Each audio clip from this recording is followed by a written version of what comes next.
নমস্কার, তোমরা দেখছো তোমাদের ইউটিউব চ্যানেল অ্যাট্রাক্টিভ স্টাডি। আমি দিব্যেন্দু। তো সবার জন্য খুশির খবর, এসএসসিজিডির অফিসিয়াল ওয়েবসাইটে তোমাদের স্কোর কার্ড রিলিজ হয়ে গেছে। তো যারা যারা এসএসসিজিডি 2025 সিবিটি এক্সাম দিয়েছো তারা অবশ্যই তোমাদের স্কোর কার্ড ডাউনলোড করে দেখে নাও। তোমার কত নাম্বার র মার্ক ছিল, কত তোমাদের নর্মালাইজেশন হয়েছে, কত বেড়েছে, সমস্ত কিছু বিস্তারিত তথ্যগুলো দেখে নাও। যারা শর্ট লিস্টেড হয়েছে তারাও দেখো, এবং যারা শর্ট লিস্টেড হওনি তারাও দেখো যে তোমার কেন শর্ট লিস্টেড হওনি, তোমার কত নাম্বার হয়েছে, নাম্বার কমে গেছে না নাম্বার বেড়ে গেছে। তো এই ভিডিওর মধ্যে কীভাবে তোমরা এই স্কোর কার্ড দেখতে পারবে সমস্ত কিছু বিস্তারিত তথ্য এই ভিডিওর মধ্যে শেয়ার করে দেবো। স্টেপ বাই স্টেপে তোমরা দেখে নাও। প্রথমত এই স্কোর কার্ড দেখার জন্য এই অফিসিয়াল ওয়েবসাইটে আসতে হবে। এই ওয়েবসাইটের লিঙ্ক ডেসক্রিপশন বক্সে দিয়ে দেবো।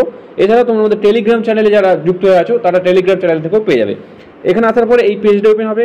পেজটিতে তোমাদের রোল নাম্বার এখানে ফিল করতে হবে। ফিল করার পর তোমাদের যে ফর্ম ফিল আপের সময় যে পাসওয়ার্ড দিয়েছিলে পাসওয়ার্ড এবং এই ক্যাপচার কোড ফিল করে লগ ইন বাটন ক্লিক করে তোমাদের কাছে তোমাদের যে ইন্টারফেস আছে সেই ইন্টারফেসে অন্য একটা ইন্টারফেসে নিয়ে যাবে।